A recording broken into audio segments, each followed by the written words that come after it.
Part 4. A Voyage to the Country of the Houyhnhnms. Chapter 1.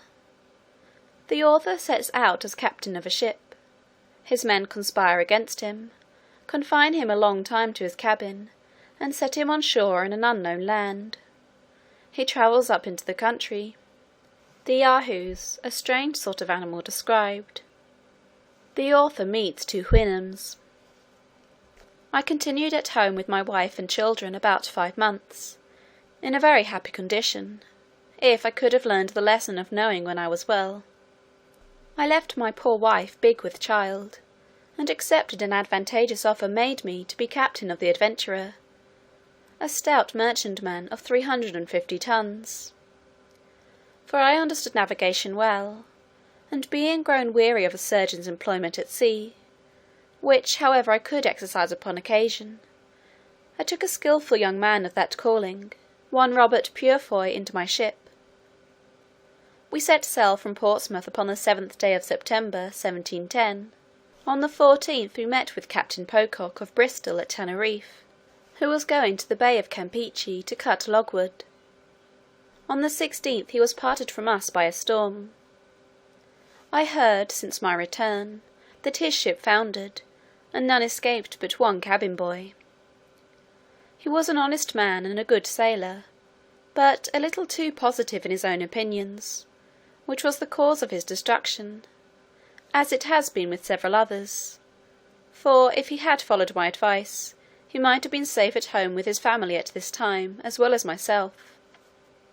I had several men who died in my ship of calentures, so that I was forced to get recruits out of Barbados and the Leeward Islands, where I touched, by the direction of the merchants who employed me, which I had soon too much cause to repent, for I found afterwards that most of them had been buccaneers. I had 50 hands on board, and my orders were, that I should trade with the Indians in the South Sea, and make what discoveries I could. These rogues, whom I had picked up, debauched my other men, and they all formed a conspiracy to seize the ship, and secure me, which they did one morning, rushing into my cabin, and binding me hand and foot, threatening to throw me overboard if I offered to stir. I told them I was their prisoner, and would submit. This they made me swear to do, and then they unbound me, only fastening one of my legs with a chain near my bed, and placed a sentry at my door with his piece charged, who was commanded to shoot me dead if I attempted my liberty. They sent me own victuals and drink, and took the government of the ship to themselves. Their design was to turn pirates, and plunder the Spaniards, which they could not do till they got more men. But first they resolved to sell the goods in the ship, and then go to Madagascar for recruits, several among them having died since my confinement.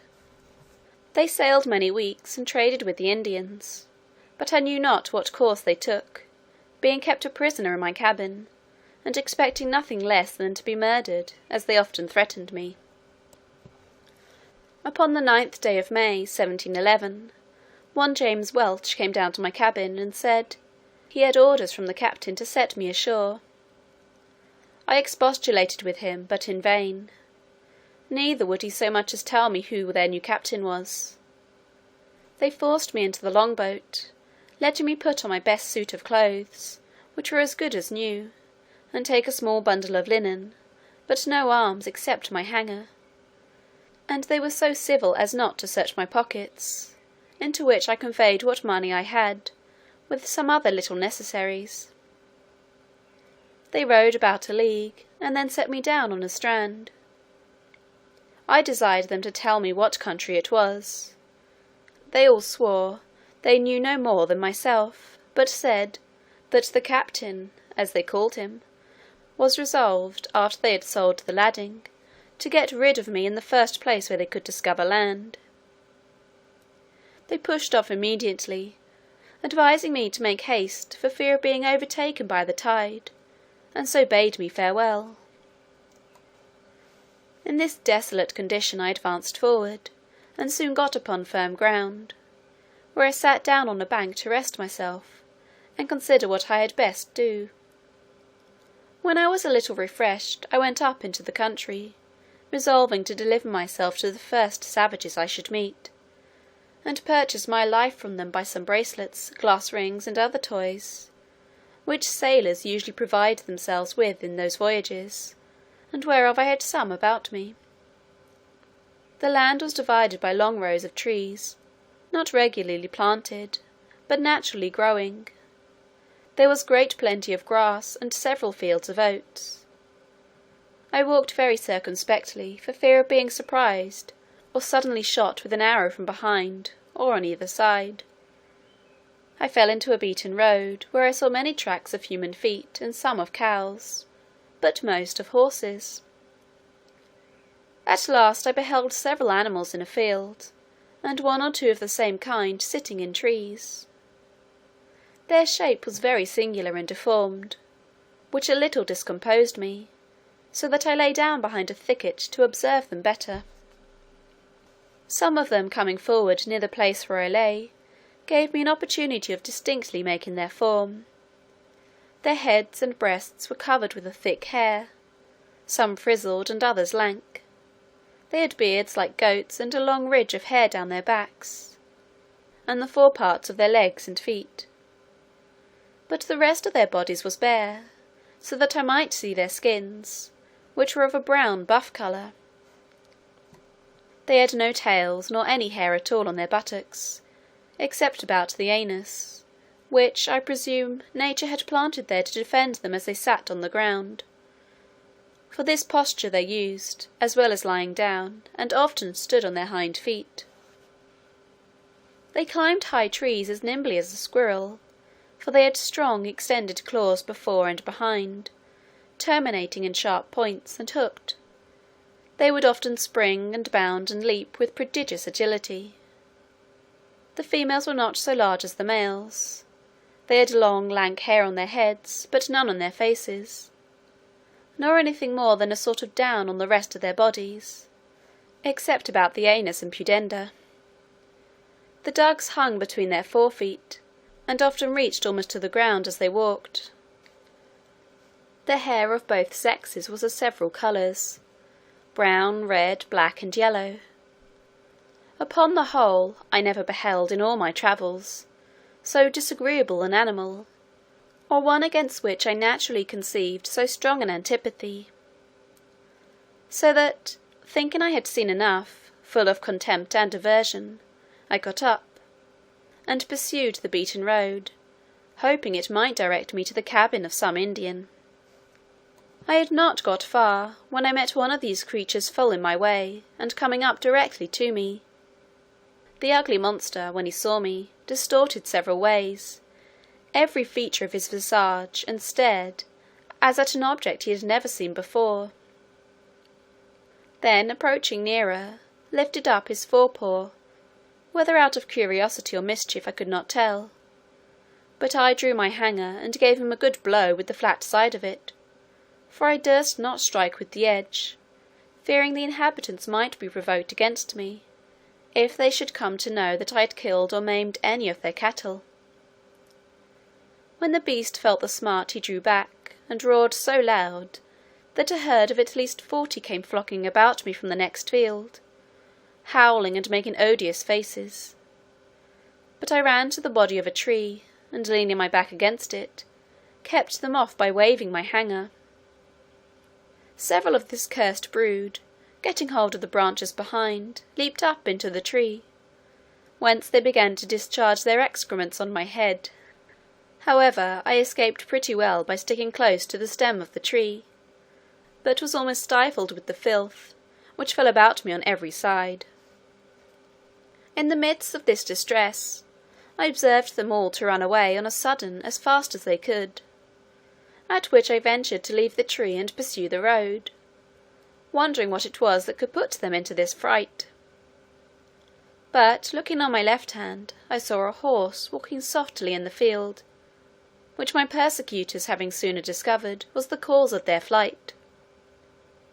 The horse started a little when he came near me, but soon recovering himself, looked full in my face with manifest tokens of wonder. He viewed my hands and feet, walking round me several times. I would have pursued my journey, but he placed himself directly in the way, yet looking with a very mild aspect, never offering the least violence. We stood gazing at each other for some time. At last I took the boldness to reach my hand towards his neck, with a design to stroke it, using the common style and whistle of jockeys, when they are going to handle a strange horse. But this strange animal seemed to receive my civilities with disdain, shook his head and bent his brows, softly raising up his right forefoot to remove my hand. Then he neighed 3 or 4 times, but in so different a cadence that I began to think he was speaking to himself in some language of his own. While he and I were thus employed, another horse came up, who, applying himself to the first in a very formal manner, they gently struck each other's right hoof, before neighing several times by turns, and varying the sound, which seemed to be almost articulate. They went some paces off, as if it were to confer together, walking side by side, backward and forward, like persons deliberating upon some affair of weight, but often turning their eyes towards me, as if it were to watch that I might not escape.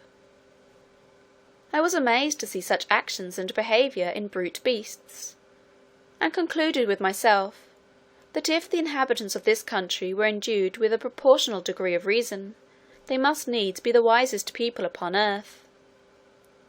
This thought gave me so much comfort, that I resolved to go forward, until I could discover some house or village, or meet with any of the natives, leaving the 2 horses to discourse together as they pleased. But the first, who was a dapple grey, observing me to steal off, neighed after me in so expressive a tone, that I fancied myself to understand what he meant. Whereupon I turned back, and came near to him to expect his farther commands, but concealing my fear as much as I could, for I began to be in some pain how this adventure might terminate, and the reader will easily believe I did not much like my present situation. The 2 horses came up close to me, looking with great earnestness upon my face and hands. The grey steed rubbed my hat all around with his right forehoof, and discomposed it so much that I was forced to adjust it better by taking it off and settling it again, whereat both he and his companion, who was a brown bay, appeared to be much surprised. The latter felt the lappet of my coat, and finding it to hang loose about me, they both looked with new signs of wonder. He stroked my right hand, seeming to admire the softness and colour, but he squeezed it so hard between his hoof and his pastern, that I was forced to roar, after which they both touched me with all possible tenderness. They were under great perplexity about my shoes and stockings, which they felt very often, neighing to each other, and using various gestures, not unlike those of a philosopher, when he would attempt to solve some new and difficult phenomenon. Upon the whole, the behaviour of these animals was so orderly and rational, so acute and judicious, that I at last concluded they must needs be magicians, who had thus metamorphosed themselves upon some design, and seeing a stranger in the way, resolved to divert themselves with him, or perhaps were really amazed at the sight of a man so very different in habit, feature, and complexion, from those who might probably live in so remote a climate. Upon the strength of this reasoning, I ventured to address them in the following manner: "Gentlemen, if you be conjurers, as I have good cause to believe, you can understand my language. Therefore I make bold to let your worships know that I am a poor distressed Englishman, driven by his misfortunes upon your coast, and I entreat one of you to let me ride upon his back, as if he were a real horse, to some house or village where I can be relieved. In return of which favour, I will make you a present of this knife and bracelet," taking them out of my pocket. The 2 creatures stood silent while I spoke, seeming to listen with great attention, and when I had ended, they neighed frequently towards each other, as if they were engaged in serious conversation. I plainly observed that their language expressed the passions very well, and the words might, with little pains, be resolved into an alphabet more easily than the Chinese. I could frequently distinguish the word Yahoo, which was repeated by each of them several times, and although it was impossible for me to conjecture what it meant, yet while the two horses were busy in conversation, I endeavoured to practise this word upon my tongue, and as soon as they were silent, I boldly pronounced Yahoo in a loud voice, imitating at the same time, as near as I could, the neighing of a horse, at which they were both visibly surprised, and the grey repeated the same word twice, as if he meant to teach me the right accent, wherein I spoke after him as well as I could, and found myself perceivably to improve every time, though very far from any degree of perfection. Then the bay tried me with a second word, much harder to be pronounced, but reducing it to the English orthography, may be spelt thus, Houyhnhnm. I did not succeed in this so well as in the former, but after 2 or 3 farther trials, I had better fortune, and they both appeared amazed at my capacity. After some further discourse, which I then conjectured might relate to me, the 2 friends took their leave, with the same compliment of striking each other's hoof, and the grey made me signs that I should walk before him, wherein I thought it prudent to comply, till I could find a better director. When I offered to slacken my pace, he would cry, "Hun, hun." I guessed his meaning, and gave him to understand, as well as I could, that I was weary and not able to walk faster, upon which he would stand a while to let me rest. End of Part 4, Chapter 1. Part 4. A Voyage to the Country of the Houyhnhnms. Chapter 2. The author conducted by a Houyhnhnm to his house. The house described. The author's reception. The food of the Houyhnhnms. The author in distress for want of meat. Is at last relieved. His manner of feeding in this country. Having travelled about 3 miles, we came to a long kind of building, made of timber stuck in the ground, and wattled across. The roof was low and covered with straw. I now began to be a little comforted, and took out some toys, which travellers usually carry for presents to the savage Indians of America and other parts, in hopes the people of the house would be thereby encouraged to receive me kindly. The horse made me a sign to go in first. It was a large room with a smooth clay floor, and a rack and manger, extending the whole length on one side. There were 3 nags and 2 mares, not eating, but some of them sitting down upon their hands, which I very much wondered at, but wondered more to see the rest employed in domestic business. These seemed but ordinary cattle. However, this confirmed my first opinion, that a people who could so far civilize brute animals must needs excel in wisdom all the nations of the world. The grey came in just after, and thereby prevented any ill treatment which the others might have given me. He neighed to them several times in a style of authority, and received answers. Beyond this room there were 3 others, reaching the length of the house, to which you passed through 3 open doors, opposite to each other, in the manner of a vista. We went through the second room towards the third. Here the grey walked in first, beckoning me to attend. I waited in the second room, and got ready my presents for the master and mistress of the house. There were 2 knives, 3 bracelets of false pearls, a small looking-glass, and a bead necklace. The horse neighed 3 or 4 times, and I waited to hear some answers in a human voice, but I heard no other returns than in the same dialect, only 1 or 2 a little shriller than his. I began to think that this house must belong to some person of great note among them, because there appeared so much ceremony before I could gain admittance. But that a man of quality should be served all by horses was beyond my comprehension. I feared my brain was disturbed by my sufferings and misfortunes. I roused myself, and looked about me in the room where I was left alone.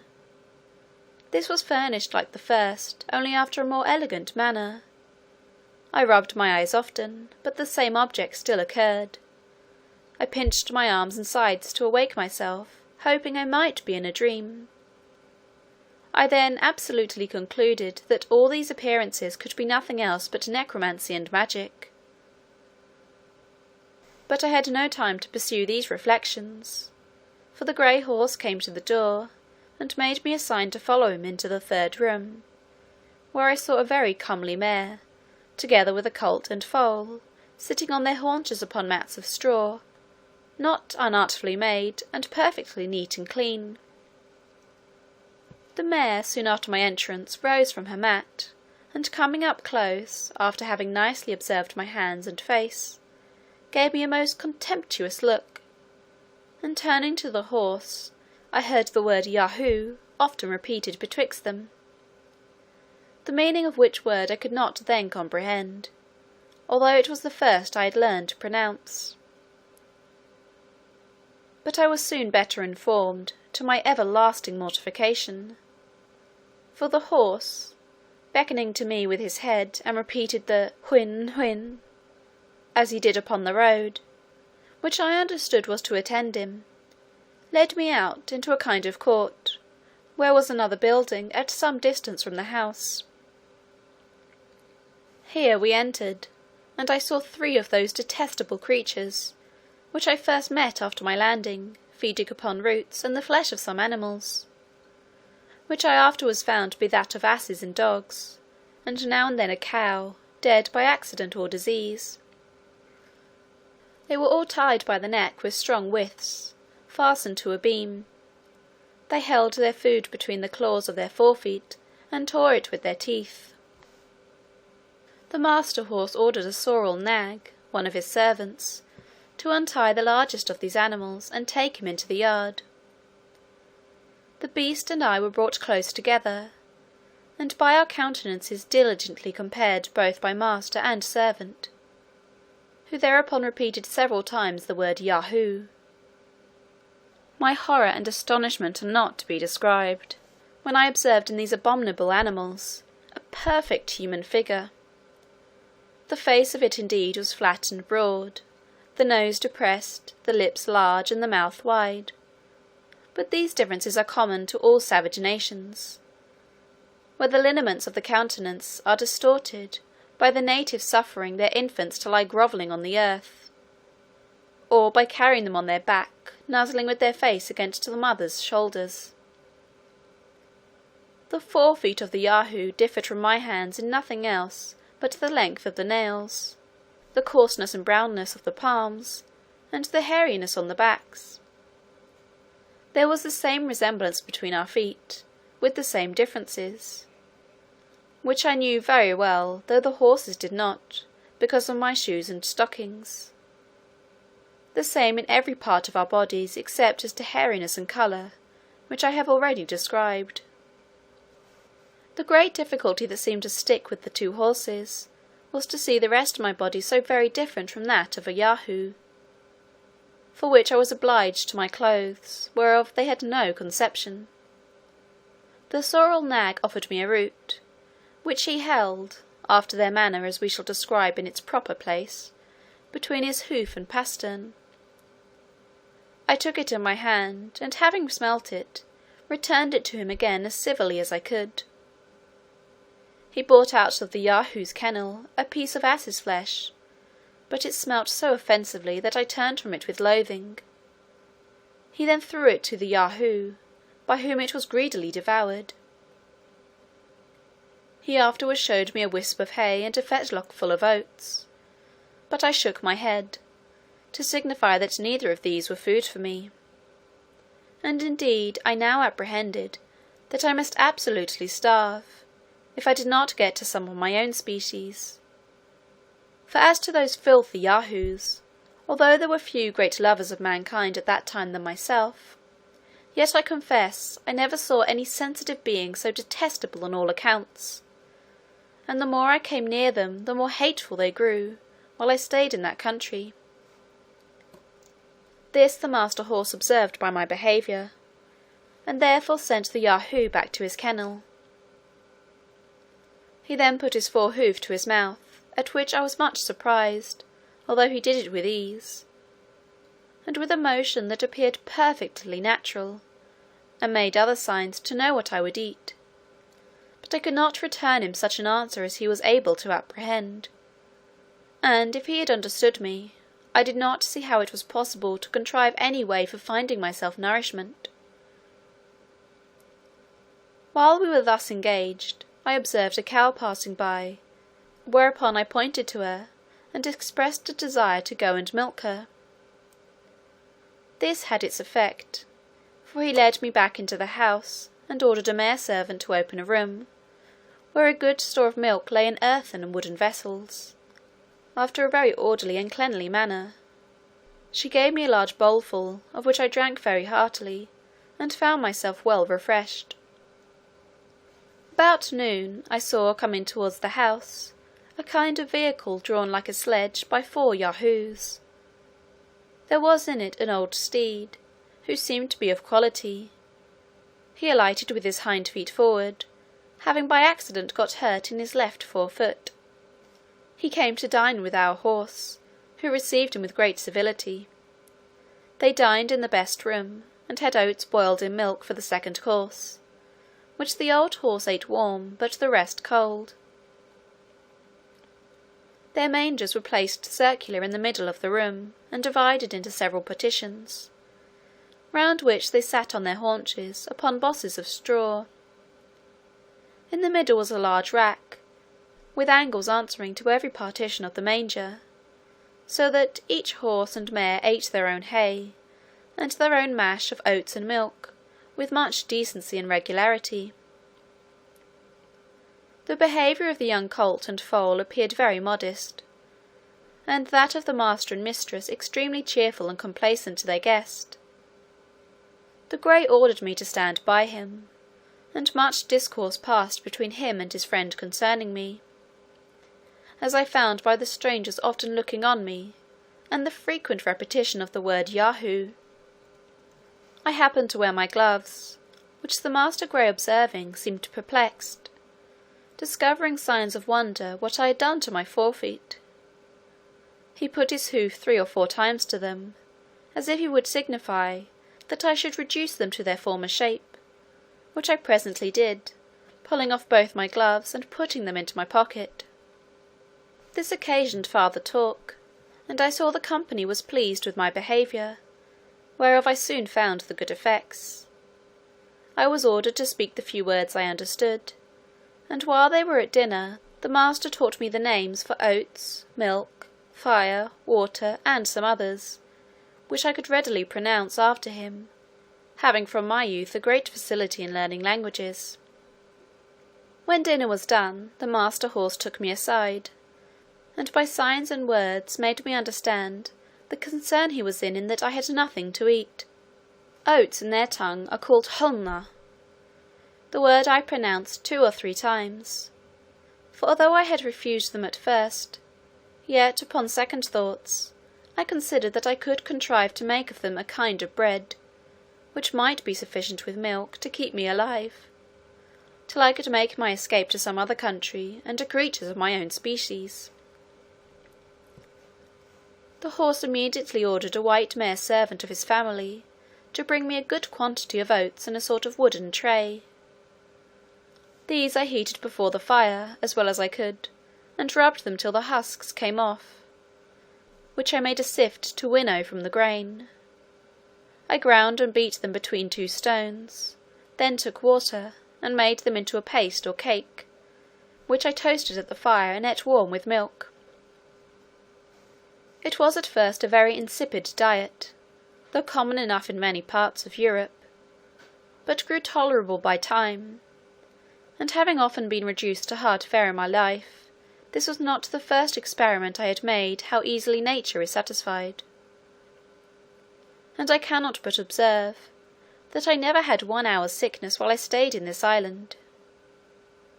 It is true I sometimes made a shift to catch a rabbit or bird, by springs made of Yahoo's hairs, and I often gathered wholesome herbs, which I boiled, and ate as salads with my bread; and now and then, for a rarity, I made a little butter, and drank the whey.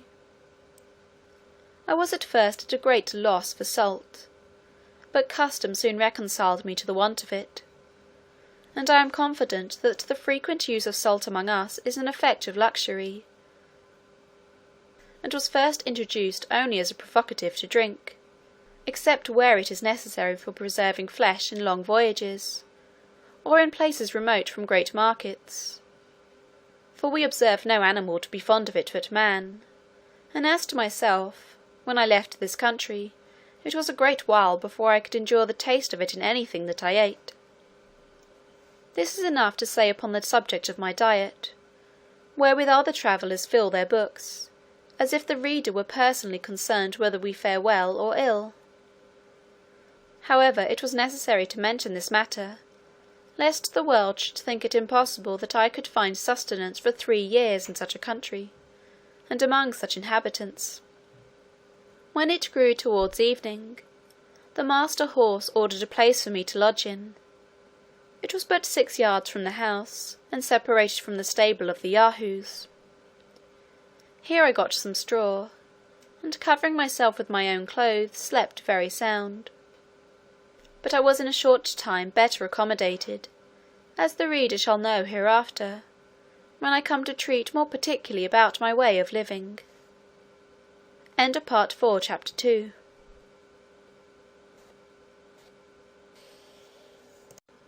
Part 4. A Voyage to the Country of the Houyhnhnms. Chapter 3. The author studies to learn the language. The Houyhnhnm, his master, assists in teaching him the language described. Several Houyhnhnms of quality come out of curiosity to see the author. He gives his master a short account of his voyage. My principal endeavour was to learn the language, which my master, for so I shall henceforth call him, and his children, and every servant of his house, were desirous to teach me. For they looked upon it as a prodigy, that a brute animal should discover such marks of a rational creature. I pointed to everything, and inquired the name of it, which I wrote down in my journal book when I was alone, and corrected my bad accent by desiring those of the family to pronounce it often. In this employment a sorrel nag, one of the under servants, was very ready to assist me. In speaking they pronounced through the nose and throat, and their language approaches nearest to the High Dutch or German of any I know in Europe, but is much more graceful and significant. The Emperor Charles V made almost the same observation when he said that if he were to speak to his horse, it should be in High Dutch. The curiosity and impatience of my master was so great that he spent many hours of his leisure to instruct me. He was convinced, as he afterwards told me, that I must be a Yahoo, but my teachableness, civility, and cleanliness astonished him, which were qualities altogether opposite to those animals. He was most perplexed about my clothes, reasoning sometimes with himself whether they were a part of my body, for I never pulled them off till the family were asleep, and got them on before they waked in the morning. My master was eager to learn whence I came, how I acquired those appearances of reason, which I discovered in all my actions, and to know my story from my own mouth, which he hoped he should soon do by the great proficiency I made in learning and pronouncing their words and sentences. To help my memory, I formed all I learned into the English alphabet, and writ the words down, with the translations. This last, after some time, I ventured to do in my master's presence. It cost me much trouble to explain to him what I was doing, for the inhabitants have not the least idea of books or literature. In about 10 weeks' time, I was able to understand most of his questions, and in 3 months could give him some tolerable answers. He was extremely curious to know from what part of the country I came, and how I was taught to imitate a rational creature, because the Yahoos, whom he saw I exactly resembled in my head, hands, and face, that were only visible, with some appearance of cunning, and the strongest disposition to mischief, were observed to be the most unteachable of all brutes. I answered, that I came over the sea, from a far place, with many others of my own kind, in a great hollow vessel made of the bodies of trees, that my companions forced me to land on this coast, and then left me to shift for myself. It was with some difficulty, and by the help of many signs, that I brought him to understand me. He replied, that I must needs be mistaken, or that I said the thing which was not, for they have no word in their language to express lying or falsehood. He knew it was impossible that there could be a country beyond the sea, or that a parcel of brutes could move a wooden vessel whither they pleased upon water. He was sure no Houyhnhnm alive could make such a vessel, nor would trust Yahoos to manage it. The word Houyhnhnm in their tongue signifies a horse, and in its etymology, the perfection of nature. I told my master that I was at a loss for expression, but would improve as fast as I could, and hoped in a short time I would be able to tell him wonders. He was pleased to direct his own mare, his colt and foal, and the servants of the family, to take all opportunities of instructing me, and every day, for 2 or 3 hours, he was at the same pains himself. Several horses and mares of quality in the neighbourhood came often to our house, upon the report spread of a wonderful Yahoo that could speak like a Houyhnhnm, and seemed in his words and actions to discover some glimmerings of reason. These delighted to converse with me. They put many questions, and received such answers as I was able to return. By all these advantages I made so great a progress, that in 5 months from my arrival I understood whatever was spoken, and could express myself tolerably well. The Houyhnhnms, who came to visit my master out of a design of seeing and talking with me, could hardly believe me to be a right Yahoo, because my body had a different covering from others of my kind. They were astonished to observe me without the usual hair or skin, except on my head, face, and hands. But I discovered that secret to my master upon an accident which happened about a fortnight before. I have already told the reader that every night, when the family were gone to bed, it was my custom to strip and cover myself with my clothes. It happened one morning early, that my master sent for me by the sorrel nag, who was his valet.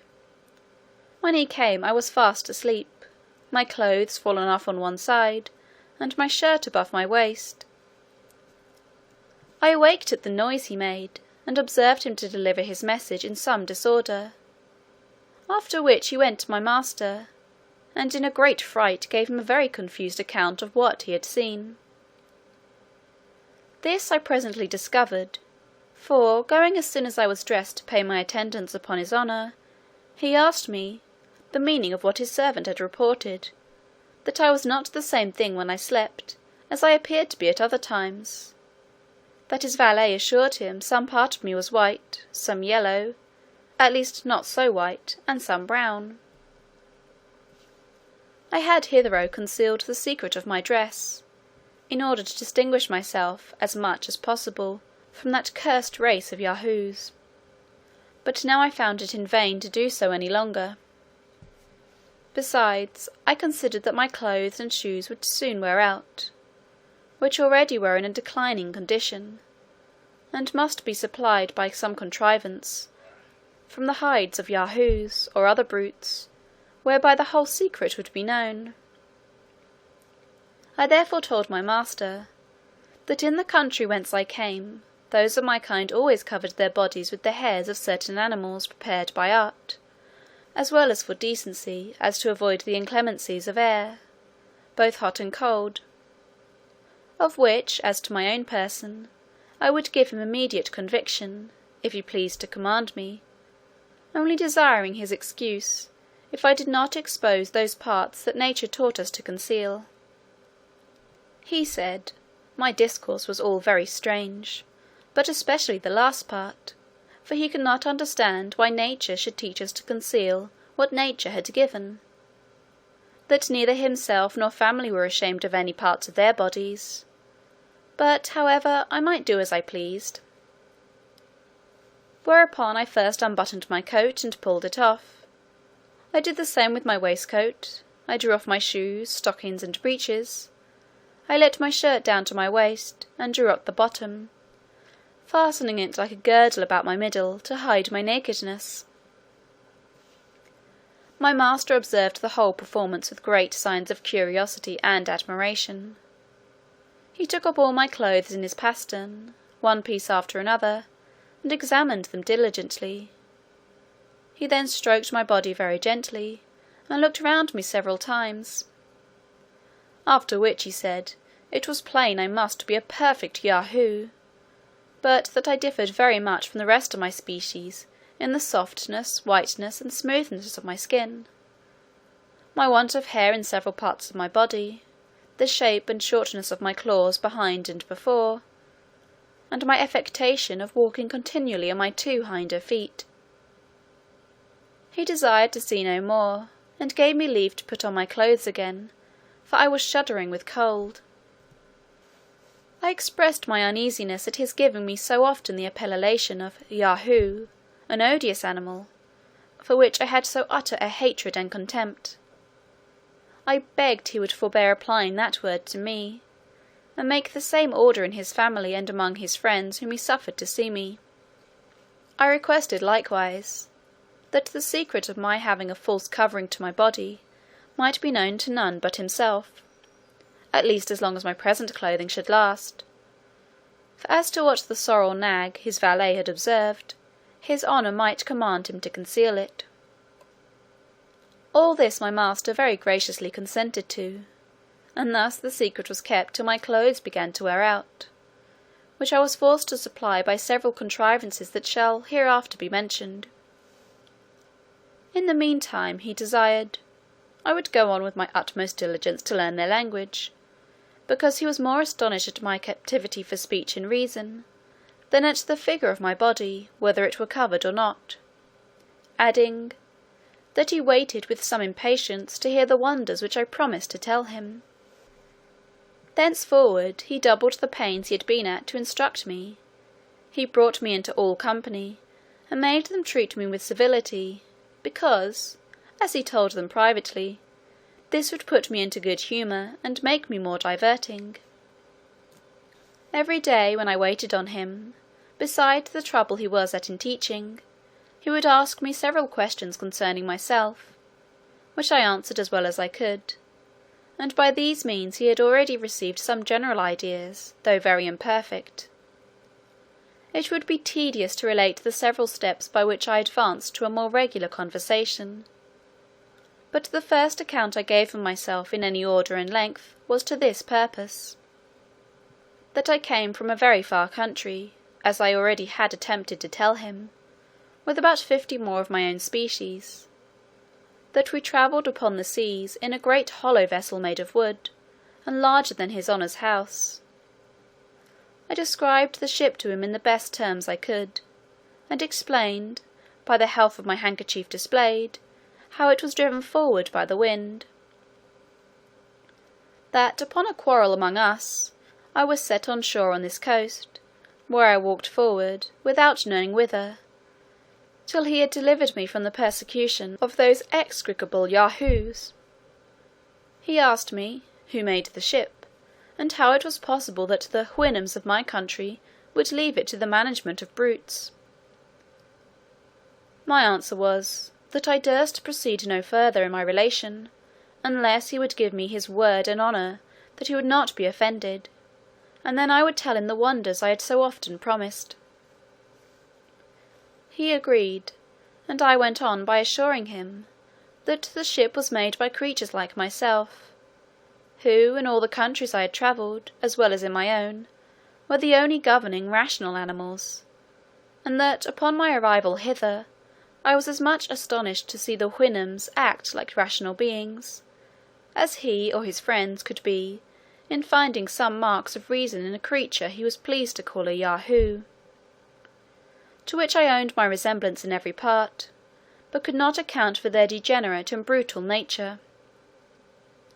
I said farther, that if good fortune ever restored me to my native country, to relate my travels hither as I resolved to do, everybody would believe that I said the thing that was not, that I invented the story out of my own head, and, with all possible respect to himself, his family, and his friends, and under his promise of not being offended, our countrymen would hardly think it probable that a Houyhnhnm should be the presiding creature of a nation, and a Yahoo the brute. End of Part 4, Chapter 3.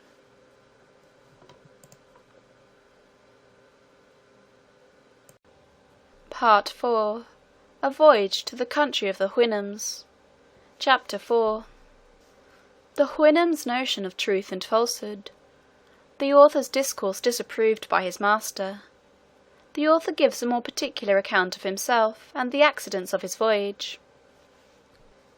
My master heard me with great appearances of uneasiness in his countenance, because doubting, or not believing, are so little known in this country, that the inhabitants cannot tell how to behave themselves under such circumstances.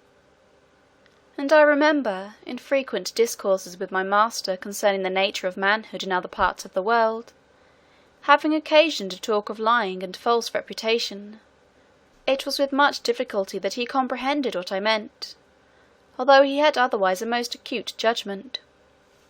For he argued thus, that the use of speech was to make us understand one another, and to receive information of facts. Now, if any one said the thing which was not, these ends were defeated, because I cannot properly be said to understand him, and I am so far from receiving information, that he leaves me worse than in ignorance. For I am led to believe a thing black when it is white, and short when it is long. And these were all the notions he had concerning the faculty of lying, so perfectly well understood, and so universally practised among human creatures.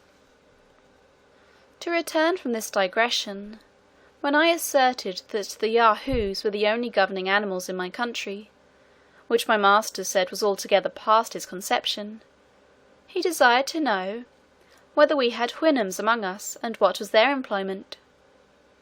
I told him we had great numbers, that in summer they grazed in the fields, and in winter were kept in houses with hay and oats, where Yahoo servants were employed to rub their skins smooth, comb their manes, pick their feet, serve them with food, and make their beds.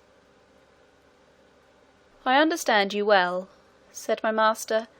It is now very plain, from all you have spoken, that whatever share of reason the Yahoos pretend to, the Houyhnhnms are your masters. I heartily wish our Yahoos would be so tractable. I begged his honour would please to excuse me from proceeding any further, because I was very certain that the account he expected from me would be highly displeasing. But he insisted in commanding me to let him know the best and the worst. I told him he should be obeyed. I owned that the Houyhnhnms among us, whom we call horses, were the most generous and comely animals we had, that they excelled in strength and swiftness, and when they belonged to persons of quality, were employed in travelling, racing, or drawing chariots. They were treated with much kindness and care, till they fell into disease, or became foundered in the feet, but then they were sold, and used to all kind of drudgery till they died. After which their skins were stripped, and sold for what they were worth, and their bodies left to be devoured by dogs and birds of prey.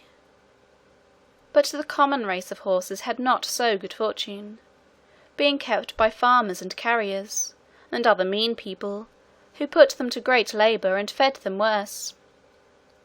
I described, as well as I could, our way of riding, the shape and use of a bridle, a saddle, a spur, and a whip, of harness and wheels. I added, that we fastened plates of a certain hard substance, called iron, at the bottom of their feet, to preserve their hoofs from being broken by the stony ways on which we often travelled.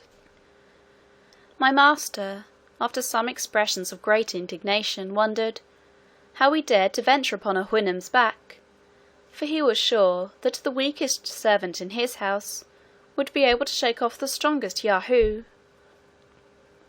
or by lying down and rolling on his back, squeeze the brute to death. I answered that our horses were trained up, from 3 or 4 years old, to the several uses we intended them for; that if any of them proved intolerably vicious, they were employed for carriages; that they were severely beaten while they were young for any mischievous tricks; that the males, designed for the common use of riding or draught, were generally castrated about 2 years after their birth, to take down their spirits, and make them more tame and gentle; that they were indeed sensible of rewards and punishments, but his honour would please to consider that they had not the least tincture of reason, any more than the Yahoos in this country. It put me to the pains of many circumlocutions to give my master a right idea of what I spoke, for their language does not abound in variety of words, because their wants and passions are fewer than among us. But it is impossible to express his noble resentment at our savage treatment of the Houyhnhnm race, particularly after I had explained the manner and use of castrating horses among us, to hinder them from propagating their kind, and to render them more servile. He said, if it were possible there could be any country where Yahoos alone were endued with reason, they certainly must be the governing animal, because reason in time will always prevail against brute strength. But, considering the frame of our bodies, and especially of mine, he thought no creature of equal bulk was so ill contrived for employing that reason in the common offices of life. Whereupon he desired to know whether those among whom I lived resembled me or the Yahoos of his country. I assured him that I was as well shaped as most of my age, but the younger and the females were much more soft and tender, and the skins of the latter generally as white as milk. He said, I differed indeed from other Yahoos, being much more cleanly, and not altogether so deformed; but, in point of real advantage, he thought I differed from the worse, that my nails were of no use either to my fore or hinder feet. As to my forefeet, he could not properly call them by that name, for he never observed me to walk upon them; that they were too soft to bear the ground; that I generally went with them uncovered; neither was the covering I sometimes wore on them of the same shape, or so strong as that on my feet behind; that I could not walk without any security, for if either of my hinder feet slipped, I must inevitably fail. He then began to find fault with other parts of my body, the flatness of my face, the prominence of my nose, mine eyes placed directly in front, so that I could not look on either side without turning my head, that I was not able to feed myself without lifting one of my 4 feet to my mouth, and therefore nature had placed those joints to answer that necessity. He knew not what could be the use of those several clefts and divisions in my feet behind, that these were too soft to bear the hardness and sharpness of stones, without a covering made from the skin of some other brute; that my whole body wanted a fence against heat and cold, which I was forced to put on and off every day, with tediousness and trouble; and lastly, that he observed every animal in this country naturally to abhor the Yahoos, whom the weaker avoided, and the stronger drove from them; so that, supposing us to have the gift of reason, he could not see how it were possible to cure that natural antipathy which every creature discovered against us, nor consequently how we could tame and render them serviceable. However, he would, as he said, debate the matter no farther, because he was more desirous to know my own story, the country where I was born, and the several actions and events of my life before I came hither. I assured him how extremely desirous I was that he should be satisfied on every point, but I doubted much whether it would be possible for me to explain myself on several subjects. whereof his honour could have no conception, because I saw nothing in his country to which I could resemble them. However, that I would do my best, and strive to express myself by similitudes, humbly desiring his assistance when I wanted proper words, which he was pleased to promise me. I said, my birth was of honest parents, in an island called England, which was remote from his country, as many days' journey as the strongest of his honour's servants could travel in the annual course of the sun. That I was bred a surgeon, whose trade it was to cure wounds and hurts in the body, gotten by accident or violence. That my country was governed by a female man, whom we called queen. That I left to get riches, whereby I might maintain myself and family, when I should return. That, in my last voyage, I was commander of the ship, and had about 50 Yahoos under me, many of which died at sea, and I was forced to supply them by others picked out from several nations. That our ship was twice in danger of being sunk, the first time by a great storm, and the second by striking against a rock. Here my master interposed, by asking me, how I could persuade strangers, out of different countries, to venture with me after the losses I had sustained and the hazards I had run.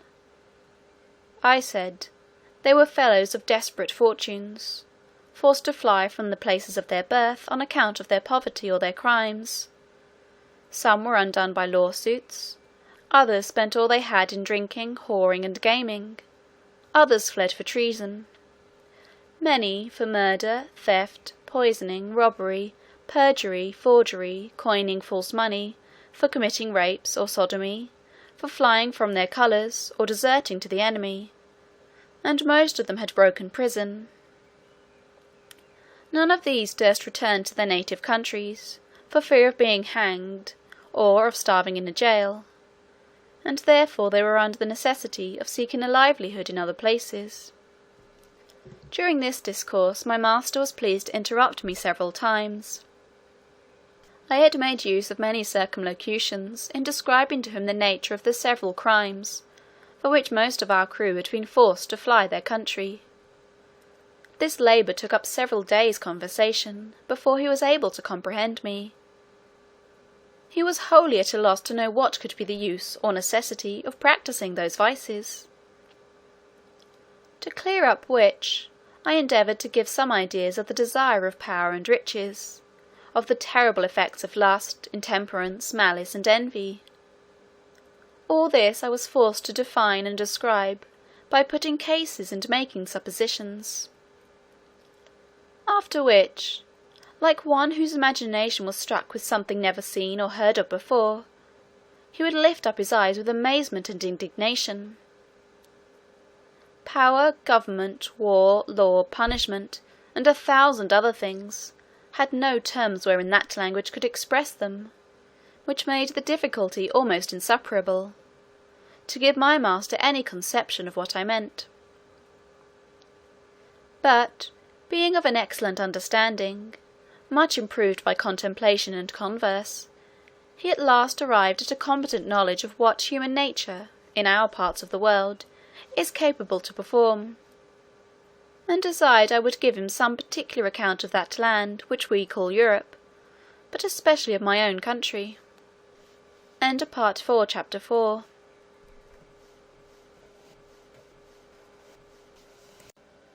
Part 4.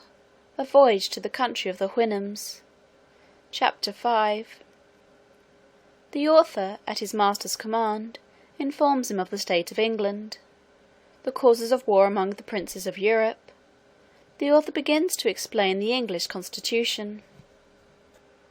The reader may please to observe that the following extract of many conversations I had with my master contains a summary of the most material points which were discoursed at several times for above 2 years, his honour often desiring fuller satisfaction, as I farther improved in the Houyhnhnm tongue. I laid before him, as well as I could, the whole state of Europe.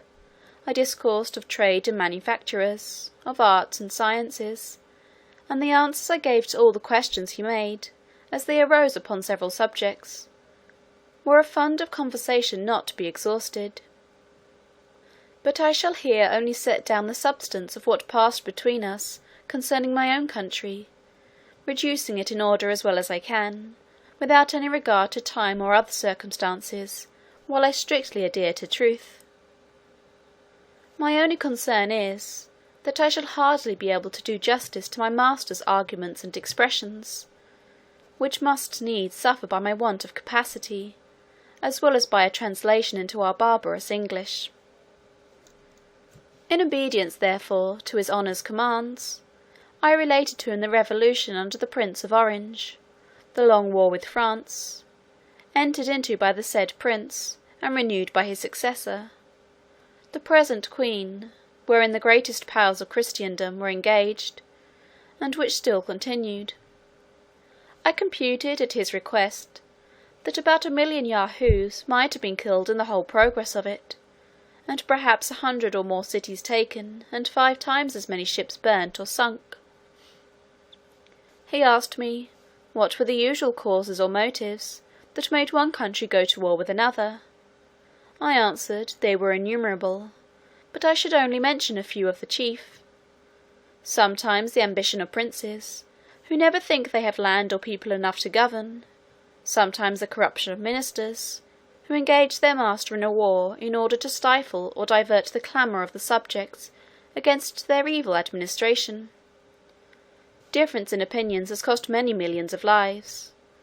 For instance, whether flesh be bread, or bread be flesh; whether the juice of a certain berry be blood or wine; whether whistling be a vice or a virtue; whether it be better to kiss a post, or throw it into the fire; what is the best colour for a coat; whether black, white, red, or grey; and whether it should be long or short, narrow or wide, dirty or clean, with many more. Neither are any wars so furious and bloody, or of so long a continuance, as are those occasioned by difference in opinion, especially if it be in things indifferent. Sometimes the quarrel between 2 princes is to decide which of them shall dispossess a third of his dominions, where neither of them pretend to any right. Sometimes one prince quarrels with another, for fear the other should quarrel with him. Sometimes a war is entered upon, because the enemy is too strong, and sometimes because he is too weak. Sometimes our neighbours want the things which we have, or have the things which we want, and we both fight, till they take ours, or give us theirs. It is a very justifiable cause of war, to invade a country after the people have been wasted by famine, destroyed by pestilence, or embroiled by factions among themselves. It is justifiable to enter into a war against our nearest ally, when one of his towns lies convenient for us, or a territory of land that would render our dominions round and complete. If a prince sends forces into a nation, where the people are poor and ignorant, he may lawfully put half of them to death, and make slaves of the rest, in order to civilize and reduce them from their barbarous ways of living. It is a very kingly, honourable, and frequent practice, when one prince desires the assistance of another, to secure him against an invasion, that the assistant, when he has driven out the invader, should seize on the dominions himself, and kill, imprison, or banish the prince he came to relieve. Alliance by blood or marriage is a frequent cause of war between princes, and the nearer the kindred is, the greater their disposition to quarrel. Poor nations are hungry, and rich nations are proud, and pride and hunger will ever be at variance. For these reasons, the trade of a soldier is held to the most honourable of all others, because a soldier is a Yahoo hired to kill, in cold blood, as many of his own species, who have never offended him, as possibly he can. There is likewise a kind of beggarly princes in Europe, not able to make war by themselves, who hire out their troops to richer nations, for so much a day to each man, of which they keep 3/4 to themselves, and it is the best part of their maintenance. Such are those in many northern parts of Europe. "What you have told me," said my master, "upon the subject of war, does indeed discover most admirably the effects of that reason you pretend to, However, it is happy that the shame is greater than the danger, and that nature has left you utterly incapable of doing much mischief. For, your mouths lying flat with your faces, you can hardly bite each other to any purpose, unless by consent.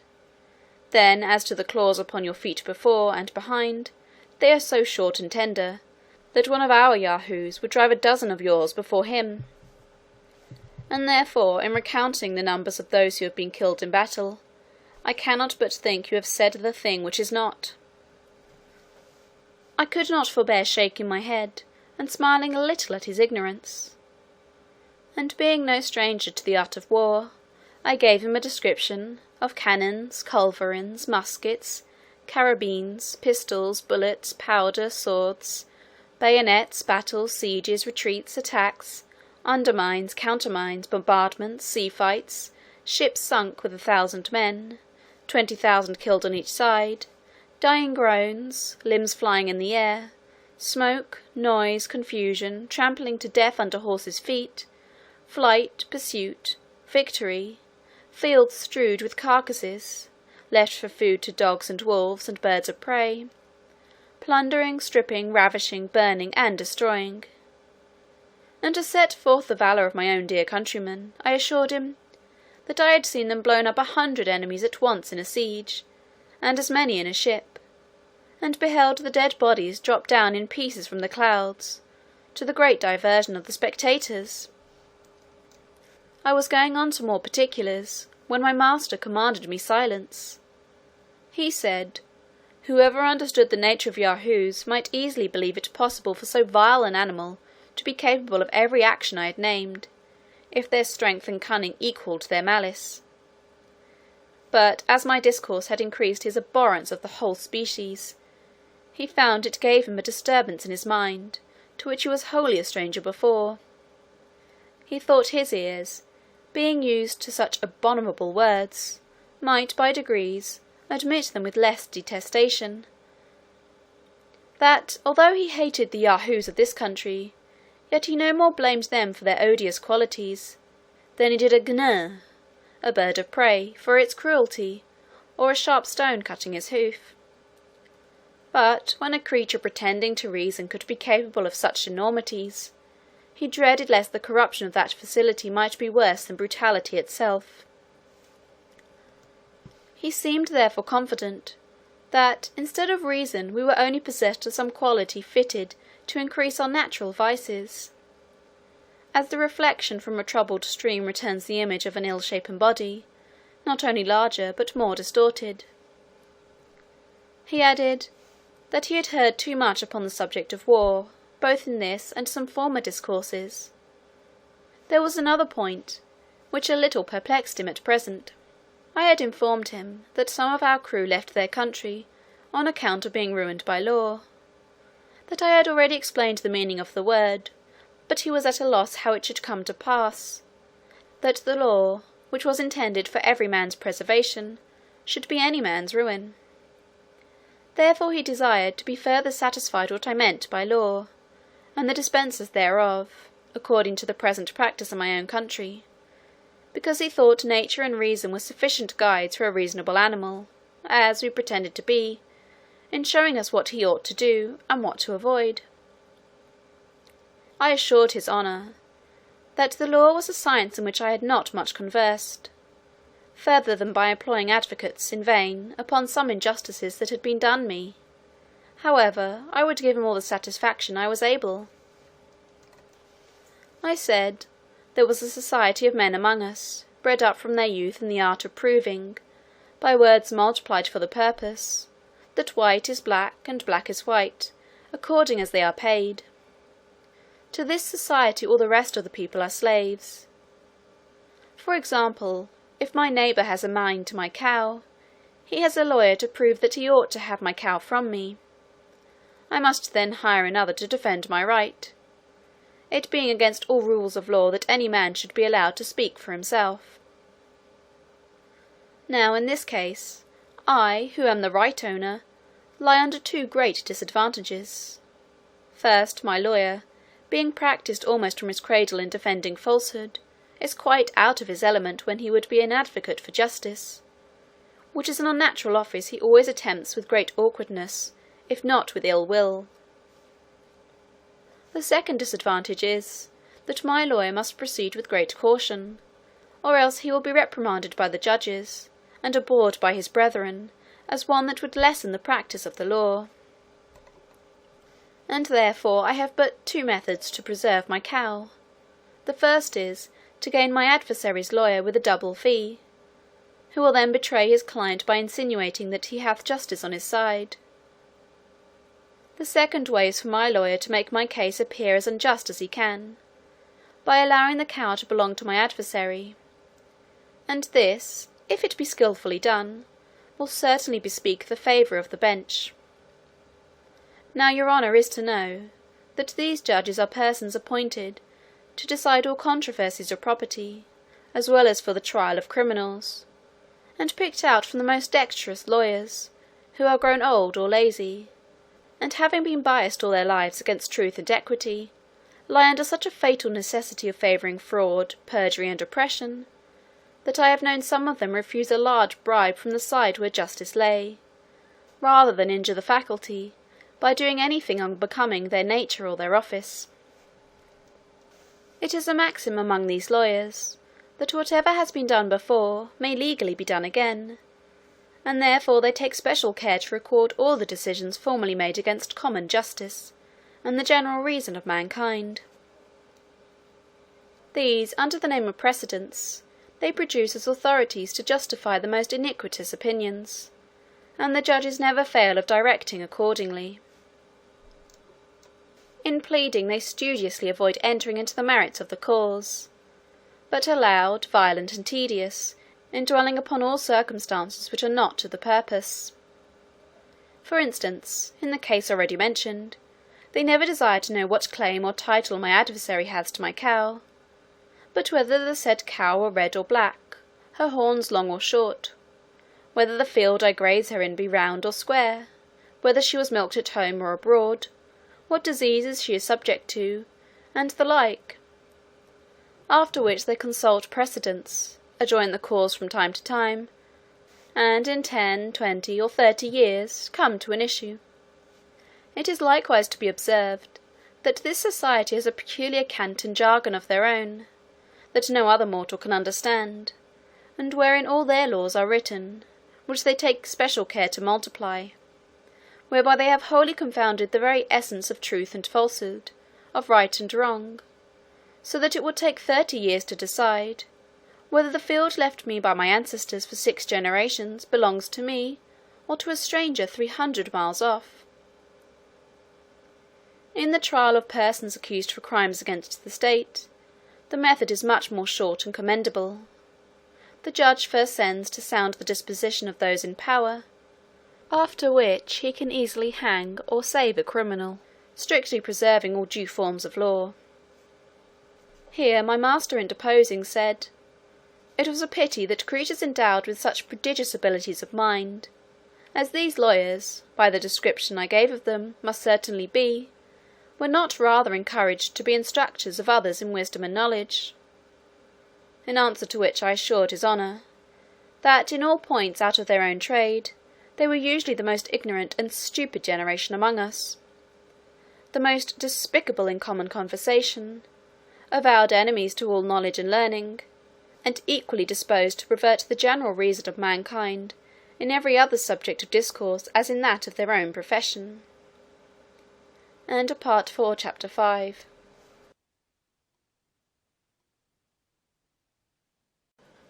Part 4. A Voyage to the Country of the Houyhnhnms.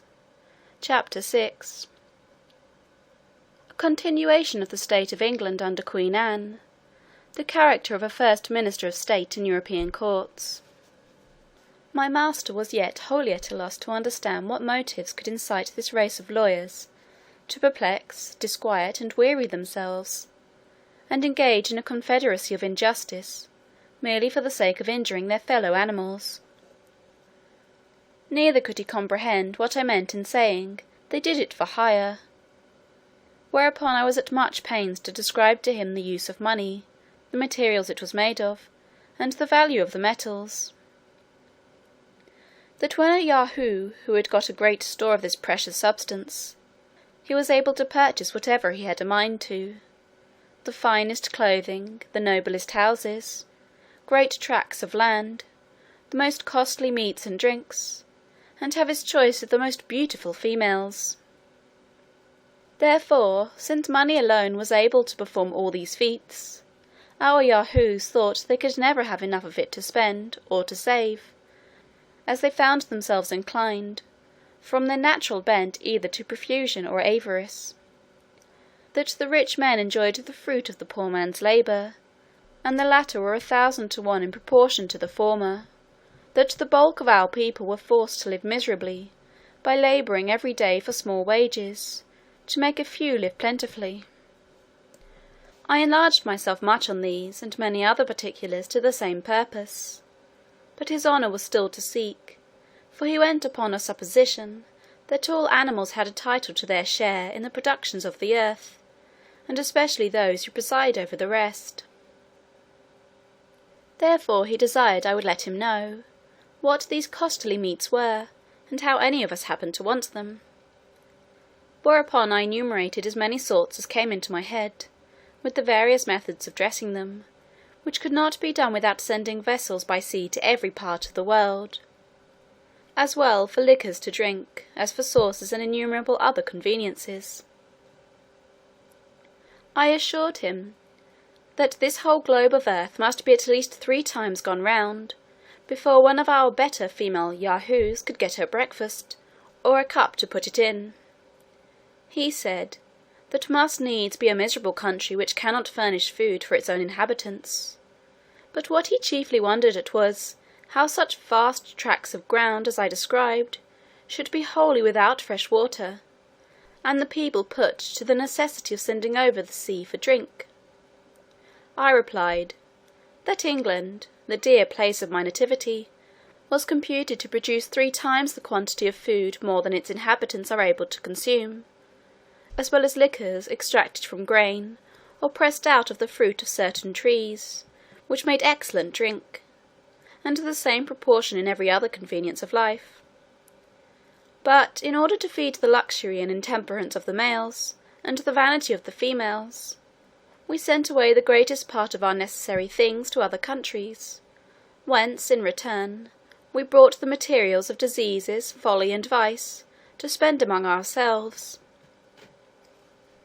Hence it follows of necessity, that vast numbers of our people are compelled to seek their livelihood by begging, robbing, stealing, cheating, pimping, flattering, suborning, forswearing, forging, gaming, lying, fawning, hectoring, voting, scribbling, stargazing, poisoning, whoring, canting, and the like occupations, every one of which terms I was at much pains to make him understand.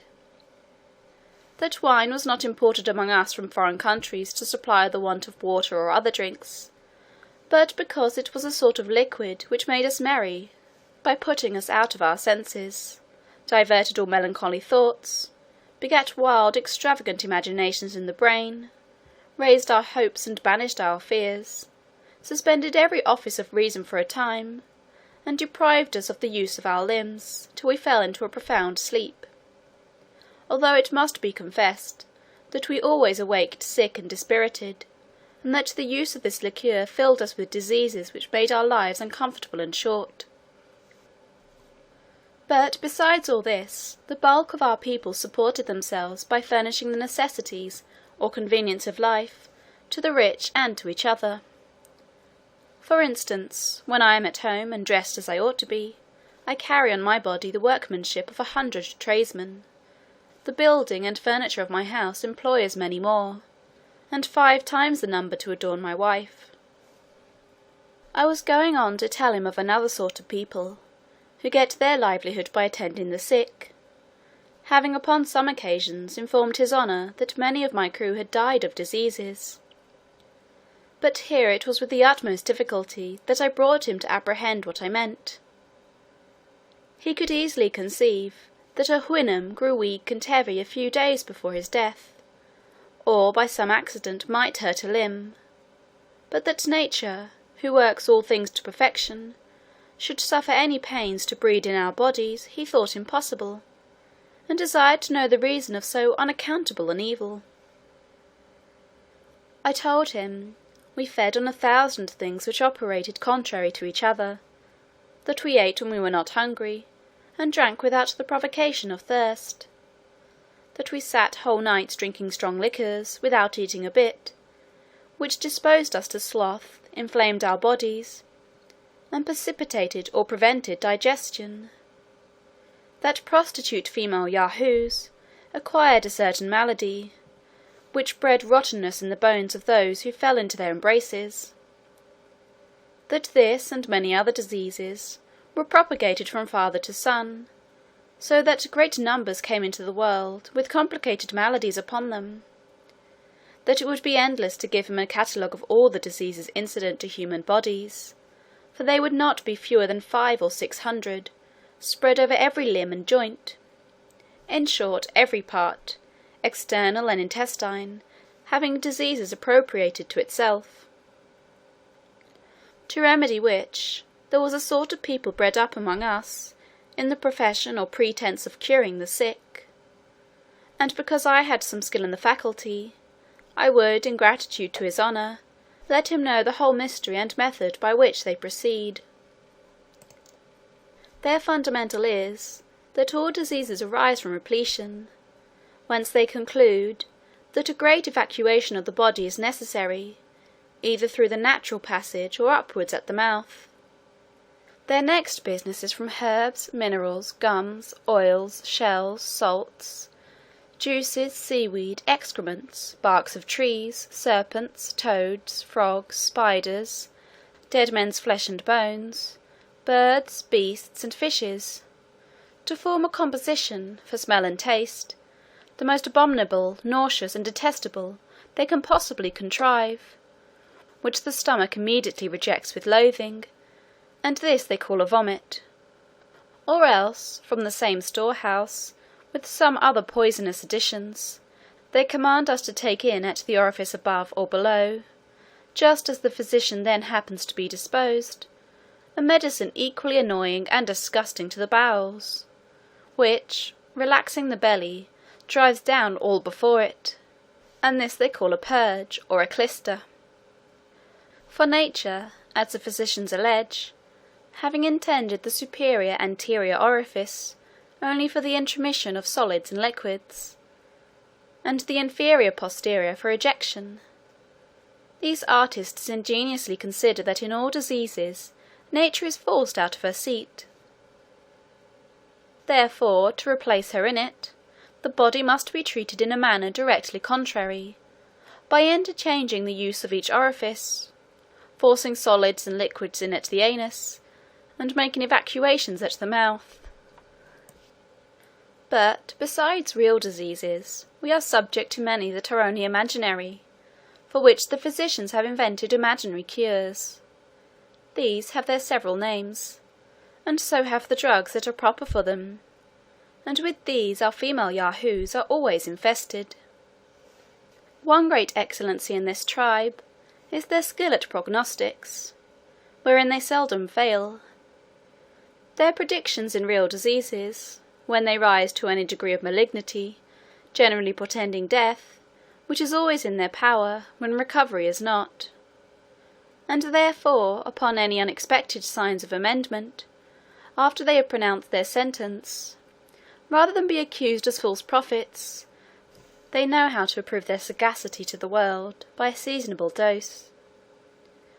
They are likewise of special use to husbands and wives, who are grown weary of their mates, to eldest sons, to great ministers of state, and often to princes.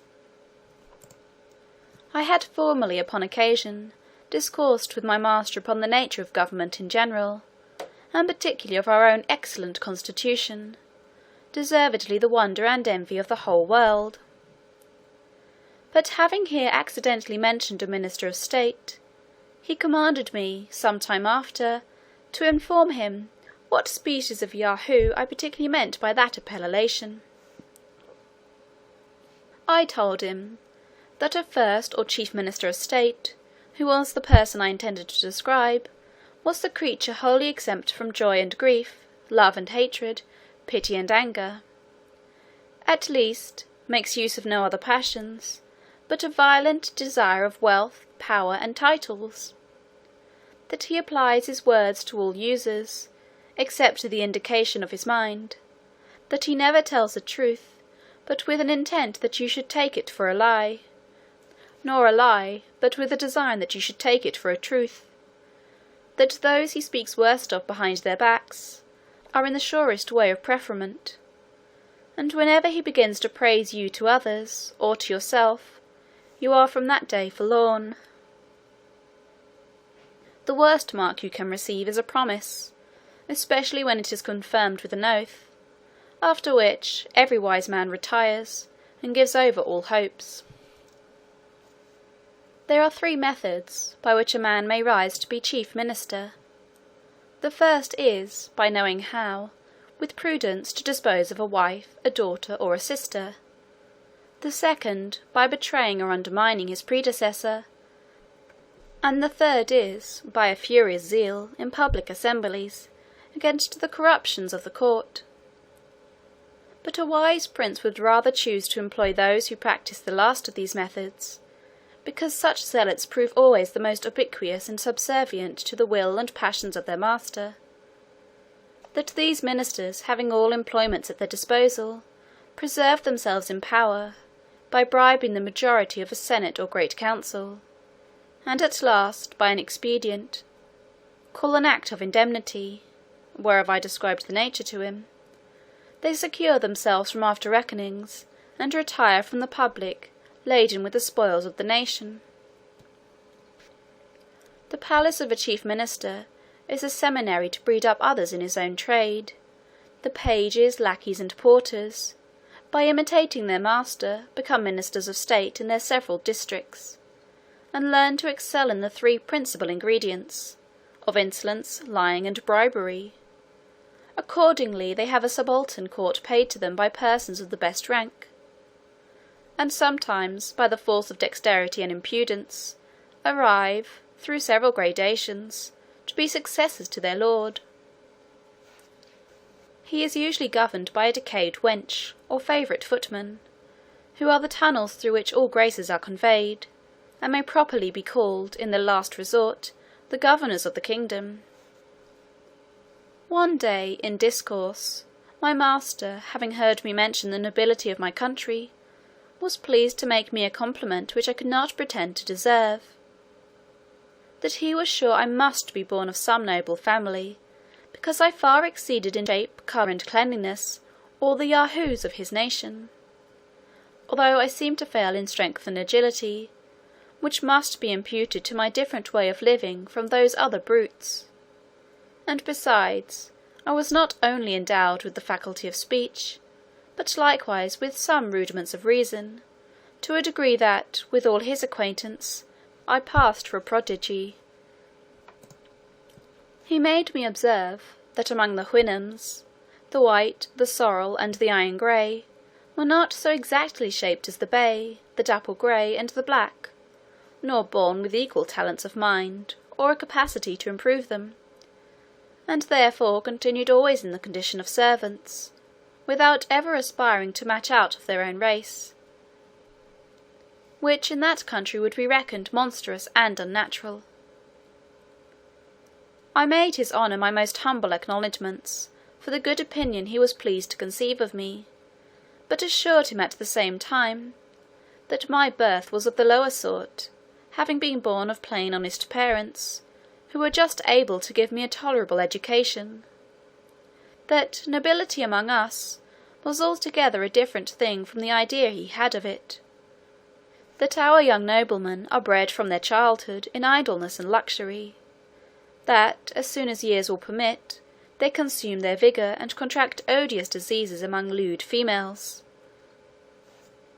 and when their fortunes are almost ruined, they marry some woman of mean birth, disagreeable person, and unsound constitution, merely for the sake of money, whom they hate and despise; that the productions of such marriages are generally scrofulous, rickety, or deformed children, by which means the family seldom continues above 3 generations, unless the wife takes care to provide a healthy father among her neighbours or domestics, in order to improve and continue the breed.